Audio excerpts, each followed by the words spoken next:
आपको तैयारी कैसे करनी चाहिए, ठीक है। क्योंकि देखिए हमारा मूल उद्देश्य यही है कि हम कैसे तैयारी करें, ठीक है। तो तैयारी करने के लिए सबसे पहले आपके भीतर एक नियमितता होनी चाहिए। क्या होनी चाहिए?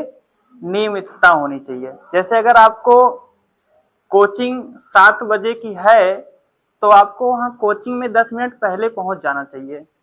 यदि अगर आप कोई भी कार्य को अपना सफल बनाना चाहते हो या किसी लक्ष्य को पाना चाहते हो तो सबसे पहले नियमितता होनी चाहिए। और हम ये सलाह देंगे सभी प्यारे बच्चों को कि अपने भीतर अनुशासन लाइए, ठीक है। क्योंकि जब आप लोग अनुशासित खुद से रहोगे तो उस पर जो हमारी बाह्य प्रेरणा होती है ये भी प्रभाव डालती है। क्योंकि अगर आंतरिक प्रेरणा आपके पक्ष में है तो वहां बाह्य प्रेरणा भी आपके पक्ष में होती है। ये बात समझ रहे हैं? तो सिलेक्शन पाने के लिए या किसी सफलता को पाने के लिए सबसे पहले आपके भीतर क्या होनी चाहिए? अनियमितताएं होनी चाहिए, और नियमितताएं होनी चाहिए, ठीक है। दूसरी बात यह है कि आप का प्रश्न ये होता है कि सर हम लोग पढ़ाई करते हैं और हमको याद नहीं होती है। तो मैं प्यारे बच्चों आपको बताना चाहता हूं कोई भी चीज रटकर नहीं याद कर सकते हो। क्योंकि रटकर याद करना जो बच्चे हमारे रटकर सीखते हैं, ज्ञान को अर्जित करते हैं, वे अधिगम कहलाता है। जैसा कि अमेरिकन मनोवैज्ञानिक स्टीफन क्रेसन हो गए और चॉम्स्की, ये दोनों विद्वान कहते हैं कि कोई भी चीज अगर अधिगम के द्वारा सीखा जाए, ठीक है, तो आप कभी भी नहीं सीख पाएंगे। क्योंकि अधिगम हमको रट्टा मारने पर बल देता है, ठीक है। जबकि अर्जन क्या होता है? यह एक व्यवहारिक तरीका सीखने का। तो सभी बच्चों को मैं सलाह यही दूंगा कि सभी बच्चे अपने पढ़ाई को, अपने कार्यों को एक व्यवहारिक रूप में उतारकर ही सीखना चाहिए। क्योंकि आप सोचो, हम अंग्रेजी सब लोग पढ़े हैं ना, लेकिन अभी अंग्रेजी में 2 वाक्य बोलने के लिए कह दिया जाए तो आप अंग्रेजी नहीं बोल पाएंगे। क्यों? क्योंकि अंग्रेजी में आपको सिर्फ टेंस रटाया गया है। जिस वाक्य के अंत में ता है, ती है, ते है, ता हूं, ये प्रेजेंट इंडेफिनिट टेंस होता है, ठीक है। ये सिर्फ रटवाया गया है, ना कि आपको बोलवाया गया है।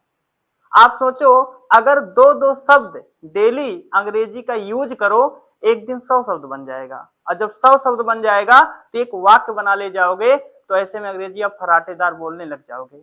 आप इमेज किए होंगे कि जो बंदा कभी विद्यालय नहीं गया हो वो इतना फर्राटेदार अंग्रेजी कैसे बोलता है? ये भाषा अर्जन की देन है कि नहीं है? ठीक है, तो ये भाषा अर्जन की देन है। तो प्यारे बच्चों, मैं यही कहना चाहता हूं, कोई भी चीज अधिगम के द्वारा ना सीखकर अर्जन के द्वारा सीखने का प्रयास करिए, एक व्यवहारिक तरीके से सीखने का प्रयास करिए, वो चीज आपको जल्दी से याद होता है। समझ रहे हैं? तो आप अर्जन पद्धति को अपनाइए, आपका कोई भी कार्य होगा वो सफल हो जाएगा, ठीक है। और तीसरी बात यह है कि अपने भीतर अनम्यता एक शब्द होता है हिंदी में। अनम्यता जानते हैं? अनम्यता का मेरा पुराना जोक है, मैं उसको अनम्यता को पुष्पा नहीं झुकेगा साला इस शब्दों से संबोधित करता हूं। पुष्पा नहीं झुकेगा साला, ये अनम्यता की अपने भीतर कमी ले आओ बाबू। क्योंकि अगर आपके भीतर अनम्यता की कमी होगी तो आप अपने सफलता को जो है पा सकते हो। ये अनम्यता जो शब्द है ना, ये प्रगतिशील शिक्षा का जो है समर्थन करता है, ठीक है। प्रगतिशील शिक्षा क्या है कि भैया कहता कि वक्त के अनुसार शिक्षण में बदलाव होनी चाहिए, वक्त के अनुसार शिक्षण में बदलाव होनी चाहिए। आपने जो पढ़ाई 1995 में की है, जो सूत्र आपने 1995 रट्टा मारा है, वही सूत्र आज काम आने वाली नहीं है। उसमें कुछ ना कुछ बदलाव होता है, क्योंकि ज्ञान में ही बदलाव होता है और साथ ही साथ हमारे शरीर में भी बदलाव होता है। तो ऐसे में आपको अपने भीतर लचीला बनाना चाहिए, क्योंकि जब आप लचीलापन रहोगे, अनम्यता की जब कमी होगी, तो अपने सफलता को जो है बड़े आसानी से पा सकते हो। तो ये सब सारी चीजें जो है आप अपने भीतर जो है आत्मसात करिए और ज्यादा से ज्यादा व्यवहारिक तरीका पर सीखने का बल दीजिए और आपका हर एक सब्जेक्ट मजबूत होगा। और कंपटीशन क्वालिफाइड करने के लिए मान के चलिए आपका अगर 5 सब्जेक्ट है तो 5 सब्जेक्ट आपका 50% तो तैयार ही होना चाहिए, ठीक है। और एक बात यह है कि कुछ बच्चे जो क्वेश्चन कठिन होता है उसी कठिन के पीछे 20 कोचिंग ज्वाइनिंग करते हैं, 20 टीचर ज्वाइनिंग करते हैं, 20 किताबें ज्वाइनिंग करते हैं। हमेशा मैं बाबू बता दूं कि आपका ज्वाइनिंग जब भी होगा तो आसान क्वेश्चन गलत ना करके तभी आपका सिलेक्शन हो सकता है। कठिन क्वेश्चन बल्कि छोड़ दो चलेगा, लेकिन आसान क्वेश्चन आपसे गलत ना हो, क्योंकि आप कठिन क्वेश्चन को करने के तत्पश्चात आप क्या करते हो, आसान क्वेश्चन को छोड़ देते हो। अक्सर एग्जाम में यही होता है, बच्चे एक क्वेश्चन अगर फंस गया उसी क्वेश्चन को लेके बैठे रहते हैं, आसान क्वेश्चन छोड़ देते हैं। और हमेशा ध्यान दीजिए, पहले आप आसान क्वेश्चन करना सीखिए, कठिन क्वेश्चन बाद में आएगा तो ठीक है, नहीं आएगा तो कोई बात, वो सबके लिए कठिन है, समझ रहे हैं। तो भैया ध्यान दीजिए, सब लोग जो है एक नियमितता बनाइए अपने भीतर और अनियमितता की जो है कमी ले आइए, ठीक है। ये सब सारी चीजें जो अगर आपके भीतर अनुशासन तक है तो आप अपने लक्ष्य को बहुत आसानी से प्राप्त कर सकते हो। तो इन्हीं भावनाओं के साथ मैं पुनः जो है आप सभी प्यारे बच्चों को और आप सभी यहाँ मेरे जितने भी यार दोस्त आए हुए हैं, आदरणीय सौरभ भाई जो है, आदरणीय लकी भाई जो है, हमारे फ्रेंडशिप है, और आदरणीय गुरु जी जो है और आदरणीय चाची जी, हम पुनः जो है गणतंत्र दिवस के पावन शुभ अवसर पर आप सभी को जो है स्वागत करते हैं। और हमारा यूट्यूब चैनल भी चलता है, ठीक है।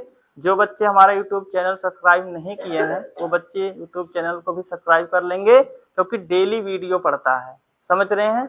और मैं इस समय यूपी पुलिस के लिए निःशुल्क लाइव पढ़ाऊंगा 1 तारीख से। जैसा कि मेरा आप लोग को मैं बता दे रहा हूं कि मेरा राजस्थान में वैसे उम्मीद है कि मेरा हुआ है, ठीक है। अभी रिजल्ट आने का बाकी है, वैसे हो जाएगा, नंबर अच्छा खासा है।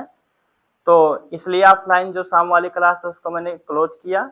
मैं लाइव पढ़ाने का जो है दिशा निर्णय लिया हूँ कि रात में लाइव पढ़ाऊंगा। बाकी मेरा इंटरव्यू भी है, अगर आप लोगों का सहयोग रहा तो मेरा सिलेक्शन भी होगा, ठीक है। और सिलेक्शन होने के तत्पश्चात मैं अपने बच्चों के लिए बहुत कुछ बड़ा करने वाला हूँ जो आप सोच नहीं सकते हैं। बस खारी में एक ऐतिहासिक कोचिंग होगी मेरा सिलेक्शन होने के बाद। तो इन्हीं भावनाओं के साथ